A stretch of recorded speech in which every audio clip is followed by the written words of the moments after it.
Assalamualaikum warahmatullahi wabarakatuh. Saya Dira Salagerli dengan NIM 0603524079. Jadi, pada video kali ini kami akan membahas tentang psikoanalisis. Nah, pengertian dari psikoanalisis adalah teori dan pendekatan dalam psikologi yang dikembangkan oleh Sigmund Freud pada akhir abad ke-19 dan awal abad ke-20. Pendekatan ini berfokus pada pemahaman pikiran bawah sadar dan bagaimana konflik-konflik yang terpendam di dalamnya berpengaruh perilaku, perasaan, serta pola pikir seseorang. Kamu mungkin sudah tidak asing dengan dua jenis kepribadian, yaitu introvert dan extrovert. Namun, tahukah kamu pengelompokan kepribadian tersebut pertama dicetuskan oleh Carl Gustav Jung atau C.G. Jung melalui bukunya yang berjudul Psychology's Typen.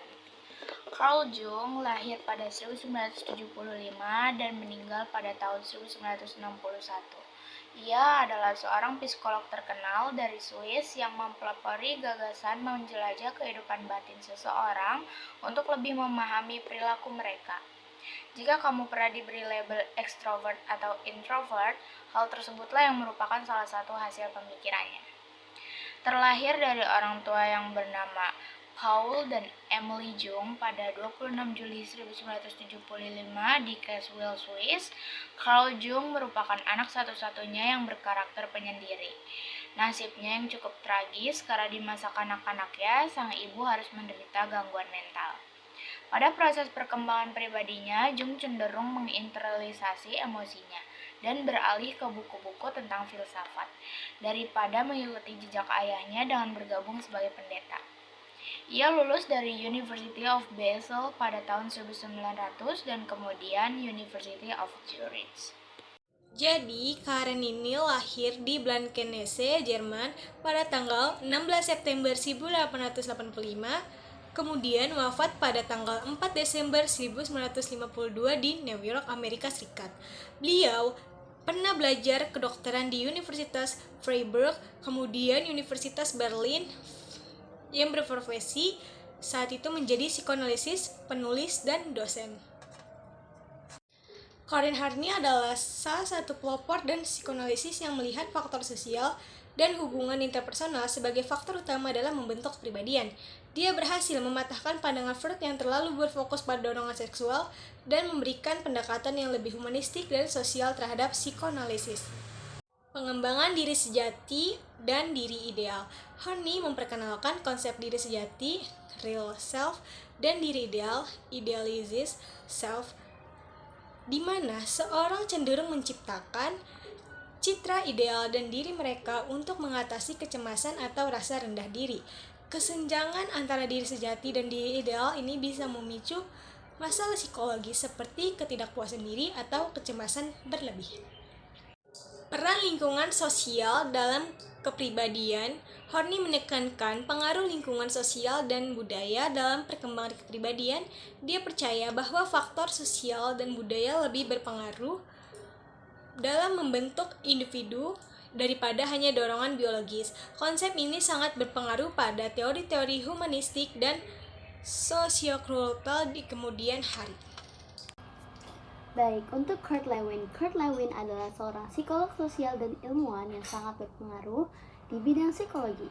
Ini dikenal sebagai salah satu pendiri psikologi sosial modern dan sering dianggap sebagai salah satu tokoh yang membawa konsep-konsep penting dalam teori perilaku dan dinamika kelompok.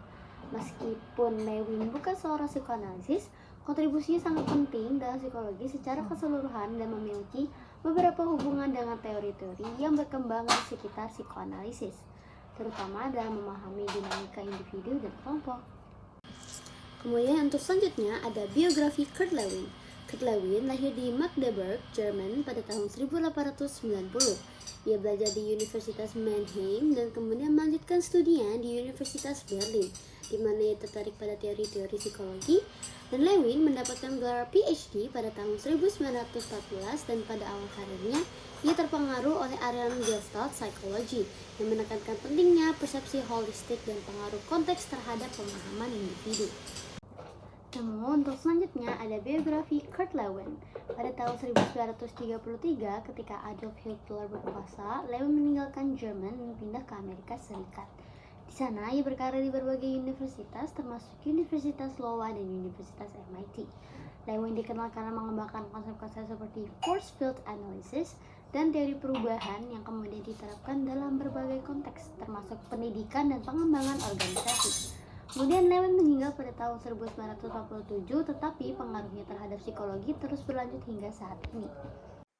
Namun, untuk selanjutnya ada kontribusi Kurt Lewin dalam psikoanalisis. Lewin sangat dikenal karena konsep-konsepnya yang penting dalam memahami perilaku manusia, terutama dalam konteks kelompok dan dinamika sosial.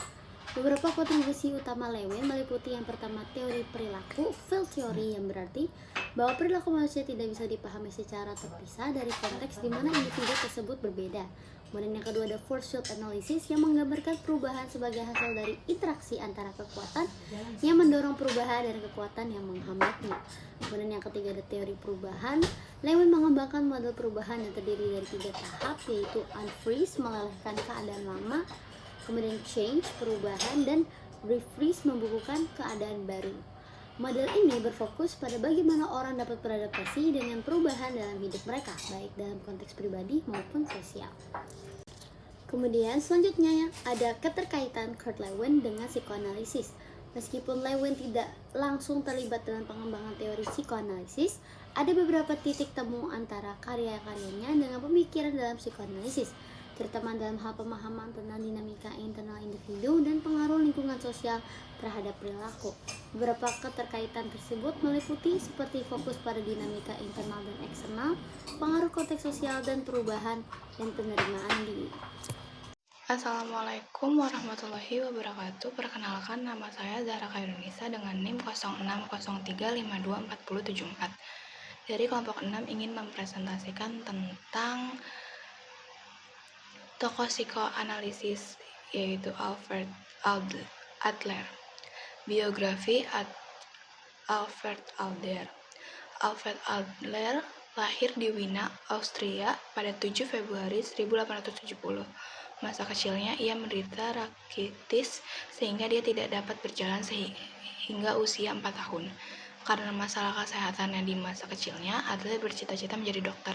Setelah lulus di Universitas Wina pada tahun 1895 dengan gelar dokter, memulai karirnya dengan dokter mata namun kemudian beralih ke praktek umum. Selanjutnya ada pemikiran dan teori. Dalam perkembangan karirnya, Adler segera berubah ke arah. Dia tertarik untuk mempelajari psikiatri. Pada tahun 1902, Sigmund Freud mengundangnya untuk bergabung dengan kelompok diskusi psikoanalitik. Kelompok ini bertemu setiap hari Rabu di rumah Sigmund Freud dan akhirnya tumbuh menjadi Vienna Analytic Society. Adler memainkan peran kunci dalam pengembangan psikoanalisis. Dia dengan cepat tidak hanya sebagai psikiater Austria yang terkenal, tetapi menjadi rekan Freud yang sangat penting. Setelah berjalan beberapa waktu, dia memisahkan diri dari Freud, memiliki perbedaan pendapat dengan berbagai teori-teori Freud. Ia adalah salah satu tokoh besar pertama yang melepaskan diri untuk membentuk aliran pemikiran sendiri. Pada tahun 1912, Alfred Adler mendirikan masyarakat psikologi individu. Adler mengundang bahwa setiap orang memiliki rasa rendah diri. Sejak kecil, orang bekerja untuk mengatasi inferioritas dengan menunjukkan keunggulannya kepada orang lain. Adler menyebutnya sebagai berjuang untuk keunggulan dan percaya bahwa dinamika tersebut adalah kekuatan pendorong di belakang perilaku manusia, emosi, dan pemikiran. Adler menyebut teori psikologi individu karena ini merasa setiap orang adalah unik dan tidak ada teori sebelumnya yang dapat diterapkan pada semua orang. Assalamualaikum warahmatullahi wabarakatuh. Nama saya Faila Mahira. Hari ini saya akan menjelaskan psikoanalisis menurut teori Sigmund Freud. Teori Freud menyatakan bahwa perilaku manusia dipengaruhi oleh ingatan, pikiran, dan dorongan bawah sadar. Teori ini juga menyatakan bahwa jiwa terdiri dari 3 aspek: ID, ego, dan superego. ID sepenuhnya berada di bawah sadar, sedangkan ego beroperasi di dalam pikiran sadar. Superego beroperasi baik secara tidak sadar maupun sadar. Mengetahui lebih banyak tentang psikologi Freudian bersama dengan konsep-konsep kunci dalam psikoanalisis seperti alam bawah sadar, fiksasi, mekanisme pertahanan, dan simbol-simbol mimpi dapat membantu Anda memahami pengaruh teori-teori Freud terhadap para psikolog kontemporer. Salah satu sumbangan terbesar Freud bagi psikologi adalah terapi bicara. Gagasan bahwa sekedar membicarakan masalah dapat membantu meringankannya melalui pergaulannya dengan teman dekat sekaligus koleganya, Josette Breuer, Freud menjadi sadar akan seorang wanita yang dikenal dalam riwayat sebagai kasus sebagai Anna O. Nama asli wanita muda itu adalah Bertha Pappenheim, yang menjadi pasien Breuer setelah menderita apa yang kemudian dikenal sebagai histeria. Gejalanya meliputi penglihatan kabur, halusinasi, dan kelumpuhan sebagian. Assalamualaikum warahmatullahi wabarakatuh. Perkenalkan, nama saya Revani Eren dengan NIM 0603524077.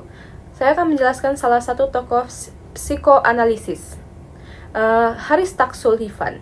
Harry Stack Sullivan lahir pada 21 Februari 1892 di Norwich, New York.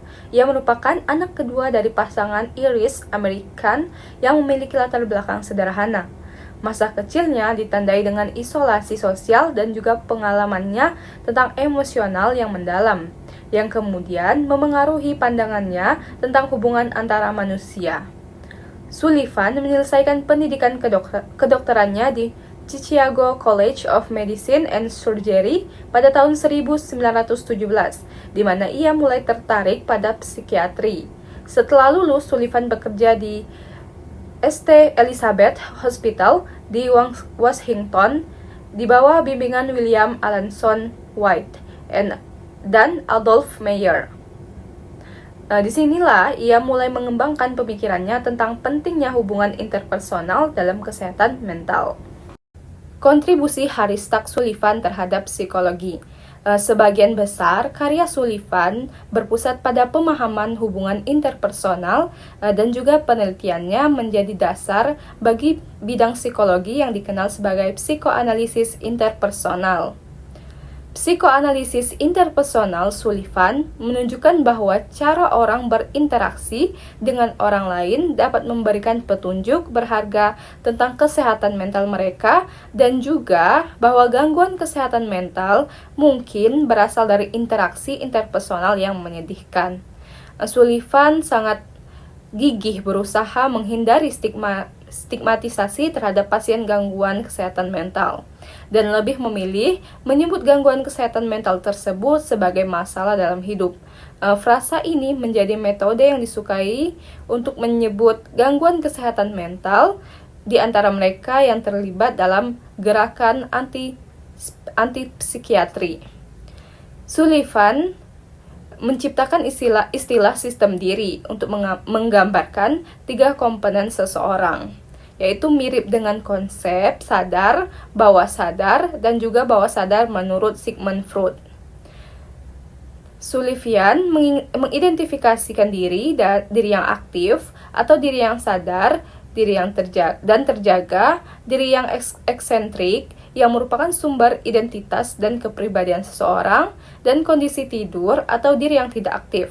Sullivan mengembangkan konsep zaman pertengahan untuk membantu menjelaskan perkembangan kepribadian sepanjang rentang hidup, seperti banyak ahli teori lain pada masanya. Teorinya berbasis tahapan. Sullivan sering menekankan pentingnya persahabatan dan juga keterhubungan, dan teorinya yang berbasis tahapan melihat keterampilan sosial sebagai jembatan menuju perkembangan dan pengayaan yang lebih besar. Selanjutnya yaitu karya utama dari Harry Stack Sullivan. Sullivan dikenal karena beberapa karya penting yang menjadi landasan bagi teori psikoanalisis interpersonal. Beberapa karyanya yang paling berpengaruhi meliputi yang pertama yaitu The Interpersonal Theory of Psychiatry pada tahun 1953. Dalam buku ini, Sullivan mengemukakan bahwa gangguan mental dapat dipahami melalui lensa interaksi sosial dan juga hubungan interpersonal. Ia menekankan bahwa kepribadian individu terbentuk melalui pengalaman dengan orang lain. Yang kedua yaitu Schizophrenia as a Human Process pada tahun 1962. Karya ini membahas skizofrenia bukan hanya sebagai gangguan mental, tetapi juga sebagai hasil dari proses sosial yang kompleks. Sullivan berargumen bahwa pemahaman terhadap skizofrenia harus melibatkan konteks sosial pasien. Yang ketiga yaitu Conceptions of Modern Psychiatry pada tahun 1947. Dalam buku ini, Sullivan menjelaskan pandangannya tentang psikiatri modern dan bagaimana pendekatan interpersonal dapat diterapkan dalam praktik klinis. Selanjutnya yaitu pengaruh terhadap psikoanalisis. Sullivan memiliki dampak besar terhadap perkembangan psikoanalisis dan juga psikoterapi modern. Beberapa pengaruh utamanya meliputi yaitu yang pertama perubahan paradigma. Pendekatannya membantu menggeser fokus dari analisis individual yang ketat ke pemahaman lebih luas tentang interaksi sosial dan juga konteks budaya. Yang kedua yaitu terapi berbasis hubungan.